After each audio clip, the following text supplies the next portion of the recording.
तो अब हम यहाँ पे पढ़ेंगे इंडियन कॉन्स्टिट्यूशन के की फीचर्स के बारे में, जिसको हम यहाँ पे हिंदी में बोलते हैं भारतीय संविधान के मुख्य लक्षण। तो देख लेते हैं। आपको यहाँ पे पता होगा कि जो हमारा यहाँ पे इंडियन कॉन्स्टिट्यूशन बनाया था वो हमारा यहाँ पे कब बनाया था, 1946 में यहाँ पे गठित किया गया था। और इसको यहाँ पे कितने लोगों ने यहाँ पे योगदान दिया था, 300 लोगों ने लगभग यहाँ पे योगदान दिया था, जो कि यहाँ पे 3 साल तक चला था। यहाँ पे 2 ईयर्स 11 मंथ, यहाँ पे 2 साल 11 महीने चला था। हम यहाँ पे अप्रॉक्स में बोल सकते हैं कि 3 साल चला था। और तीनों साल तक यहाँ पे संविधानों की क्या हुई, बैठकें होती रही। तो संविधान सभा के इन सदस्यों के सामने एक बहुत बड़ी जिम्मेदारी थी। वो जिम्मेदारी यहाँ पे क्या थी कि एक तो इन्हें यहाँ पे जल्द से जल्द अपना इंडियन कॉन्स्टिट्यूशन तैयार करना था। उसके बाद यहाँ पे प्रॉब्लम क्या थी, यहाँ पे हर एक समुदाय के लोग बैठे थे, उनकी ना तो भाषा एक थी, ना एक धर्म के थे, और वहाँ पे उनकी संस्कृति भी क्या थी, अलग थी। जब यहाँ पे संविधान को लिखा जा रहा था तब यहाँ पे क्या हो रहा था, इंडियन एंड पाकिस्तान का क्या हो रहा था, बंटवारा हो रहा था। तो उस समय यहाँ पे काफी उथल पुथल थी। तब भी इन्होंने यहाँ पे इस उथल पुथल में इंडियन कॉन्स्टिट्यूशन को बनाया, जो कि यहाँ पे बहुत ही सराहनीय है। तो उन्होंने यहाँ पे जो दस्तावेज थे उन्होंने वहाँ पे वैसे तैयार किए जैसे कि हमारे यहाँ पे सामाजिक आर्थिक और जो गरीब है उनका यहाँ पे क्या हो सके, सुधार हो सके। और जो यहाँ पे हम नेता चुनते हैं उनमें यहाँ पे लोगों का बहुत बड़ा योगदान हो, कि जिससे वो यहाँ पे अपना नेता अच्छे तरीके से चुन सके।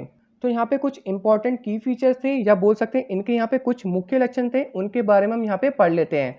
तो सबसे पहले हमारे यहाँ पे क्या था, फेडरलिज्म था, जिनको हम यहाँ पे क्या बोलते हैं, संघवाद बोलते हैं।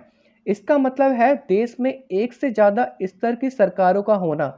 जैसे कि आपको यहाँ पे पता है, एक हमारे यहाँ पे क्या होता है, स्टेट गवर्नमेंट होती है, एक हमारे यहाँ पे क्या होता है, सेंट्रल गवर्नमेंट होती है, और एक हमारे यहाँ पे क्या होता है, पंचायती राज होता है, जो कि यहाँ पे गाँव में होता है।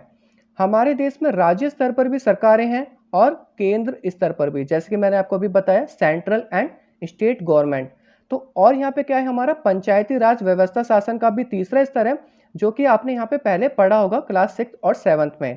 तो भारत के इतने सारे समुदायों की जो उपस्थिति थी, इसका यहाँ पे सीधा मतलब क्या था कि यहाँ पे जो शासन करने वाली, जिसमें राजधानी दिल्ली में बैठे कुछ लोग यहाँ पे पूरी भारत को ना चला सकें, इसलिए यहाँ पे स्टेट गवर्नमेंट, सेंट्रल गवर्नमेंट और यहाँ पे पंचायती राज का क्या हुआ, गठन हुआ। भारत के सभी राज्यों को कुछ मुद्दों पर फैसले लेने का अधिकार यहाँ पे क्या है, खुद से, वो यहाँ पे खुद से फैसले भी ले सकते हैं। और जो यहाँ पे राष्ट्रीय महत्व के सवालों पर सभी राज्यों को केंद्र सरकार द्वारा बनाए गए कानूनों को मानना पड़ता है। और यहाँ पे क्या होता है, जो राष्ट्रीय महत्व के सवालों पर जो यहाँ पे सबके हित में हो, उसमें यहाँ पे क्या होता है, केंद्र सरकार द्वारा बनाए गए कानूनों को मानना पड़ता है। इसके साथ यहाँ पे जो संविधान है वो यहाँ पे ये भी तय करता है कि प्रत्येक स्तर की सरकार अपने कार्यों के लिए पैसे का इंतजाम कहाँ से कर सकती है। और जो यहाँ पे स्टेट गवर्नमेंट होती है वो यहाँ पे केंद्र सरकार के यहाँ पे क्या होती है, प्रतिनिधि नहीं होते, वो यहाँ पे कुछ फैसले अपने तौर पे भी ले सकते हैं। भारत के सभी लोग, इन सभी स्तरों की सरकारें, जो यहाँ पे स्टेट गवर्नमेंट, सेंट्रल गवर्नमेंट और जो यहाँ पे पंचायती राज, ये भी जो यहाँ पे सरकारें बनाई गई हैं, इनके सभी कानूनों और नीतियों को मानना पड़ता है, किसको, यहाँ पे हम सब लोग को। अब हम यहाँ पे बात कर लेते हैं सेकंड पॉइंट की, जो कि हमारे यहाँ पे क्या है, पार्लियामेंट्री फॉर्म ऑफ गवर्नमेंट, जिसको हम यहाँ पे हिंदी में क्या बोलते हैं, संसदीय शासन पद्धति। सरकार के सभी स्तरों पर प्रतिनिधि का चुनाव लोग खुद करते हैं। जैसे कि आपने यहाँ पे क्लास 7 में पढ़ा था कांता के बारे में, जो कि यहाँ पे वोट डालने के लिए कतार में यहाँ पे क्या थी, खड़ी थी, लाइन में खड़ी थी। भारत के संविधान अपने सभी जो यहाँ पे 18 प्लस के जो नागरिक हैं उनको यहाँ पे वोट डालने का अधिकार देता है, जिससे कि वो अपना नेता खुद से चुन सके और यहाँ पे किसी भी दबाव में यहाँ पे अपने नेता को ना चुने। और उन्हें यहाँ पे क्या था, विश्वास था कि इससे न केवल लोकतांत्रिक सोच व तौर तरीकों को यहाँ पे प्रोत्साहन मिलेगा, बल्कि जो यहाँ पे जाति वर्ग और ये सब कैटेगरी में जो बंटवारा हुआ है, इनकी जो बीड़ियाँ ये भी यहाँ पे क्या होंगी, टूटेगी, इनका यहाँ पे क्या होगा, निर्वाहन होगा। और इसके अलावा यहाँ पे क्या होता है, यहाँ पे वोटिंग राइट्स मिलते हैं, हर व्यक्ति यहाँ पे अपना वोट डाल सकता है और हर व्यक्ति यहाँ पे चाहे तो चुनाव भी लड़ सकता है। उसके यहाँ पे कुछ रूल होते हैं, उसके बारे में हम यहाँ पे डिस्कस नहीं करेंगे।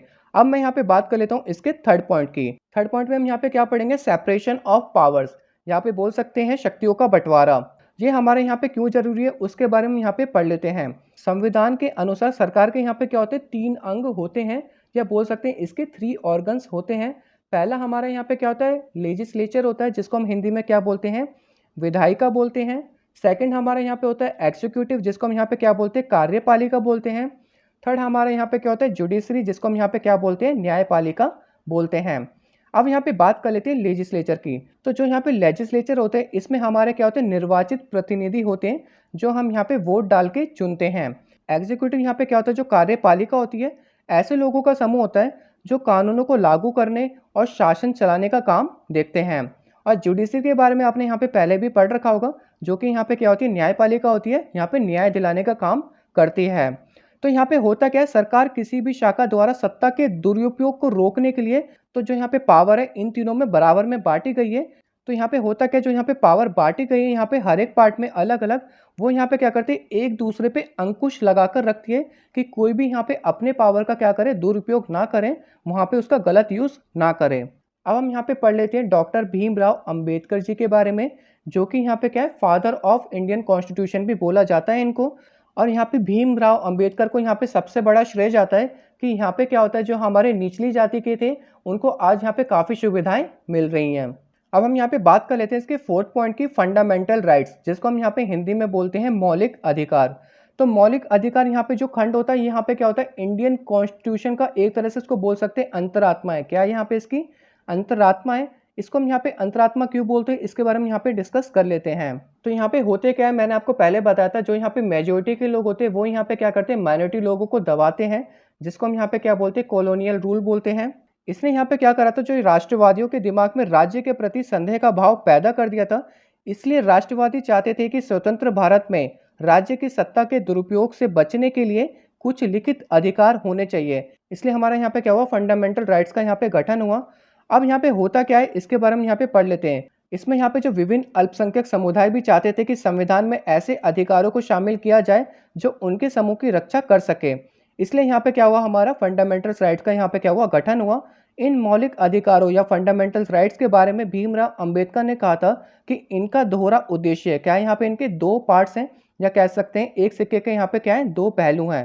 पहला, हर एक नागरिक ऐसी स्थिति में हो कि वह उन अधिकारों के लिए दावेदारी कर सके। तो यहाँ पे जो फंडामेंटल राइट है, इनमें यहाँ पे क्या क्या इंक्लूड है उसके बारे में यहाँ पे पढ़ लेते हैं। पहला हमारा यहाँ पे क्या है, समानता का अधिकार। समानता का अधिकार मतलब यहाँ पे बोल सकते हैं राइट टू इक्वलिटी। तो इसमें यहाँ पे होता क्या है, कानून की नज़र में सभी लोग समान हैं। इसका मतलब है कि सभी लोगों को देश का कानून बराबर सुरक्षा प्रदान करेगा। इस अधिकार में यह भी कहा गया है कि धर्म, जाति या लिंग के आधार पर किसी भी नागरिक के साथ भेदभाव नहीं किया जा सकता। खेल के मैदान, होटल, दुकान और बाकी जगहों पर सभी को बराबर पहुंच का अधिकार होगा। रोजगार के मामले में राज्य किसी के साथ भेदभाव नहीं कर सकता, बट यहाँ पे एक्सेप्शन है। इसके बारे में यहाँ पे इस बुक में नहीं पढ़ेंगे, वो हम आगे कभी पढ़ेंगे। अब यहाँ पे बात कर लेते हैं सेकंड पॉइंट की, राइट टू फ्रीडम, या बोल सकते हैं स्वतंत्रता का अधिकार। इस अधिकार के अंतर्गत जो यहाँ पे व्यक्ति है वो यहाँ पे क्या कर सकता है, भाषण दे सकता है, सभा इकट्ठी कर सकता है, संगठन बना सकता है, देश के किसी भी भाग में आने जाने और रहने तथा कोई भी यहाँ पे रोजगार करने या पेशा करने का अधिकार शामिल है। अब यहाँ पे बात कर लेते हैं थर्ड पॉइंट की, राइट अगेंस्ट एक्सप्लॉयटेशन। इसका मतलब यहाँ पे क्या होता है, शोषण के विरुद्ध अधिकार। संविधान में कहा गया है कि मानव व्यापार, जबरिया श्रम और 14 वर्ष से कम उम्र के बच्चों को मजदूरी पर रखना अपराध है। तो यहाँ पे हम क्या कर सकते हैं, मानव व्यापार नहीं कर सकते, और किसी भी यहाँ पे 14 वर्ष से कम उम्र के बच्चों को मजदूरी पर नहीं रख सकते, उनसे यहाँ पे मजदूरी का काम नहीं करवा सकते। अब मैं यहाँ पे बात कर लेता हूँ फोर्थ पॉइंट की। तो फोर्थ पॉइंट हमारे यहाँ पे क्या है, right to freedom of religion. Hindi में यहाँ पे क्या बोलेंगे, धार्मिक स्वतंत्रता का अधिकार। सभी नागरिकों को पूरी धार्मिक स्वतंत्रता दी गई है। प्रत्येक व्यक्ति को अपनी इच्छा का धर्म अपनाने, उसका प्रचार प्रसार करने का अधिकार है। अब हम यहाँ पे बात कर लेते हैं फिफ्थ पॉइंट की, कल्चरल एंड एजुकेशनल राइट्स। इसका मतलब यहाँ पे क्या होगा, सांस्कृतिक और शैक्षणिक अधिकार।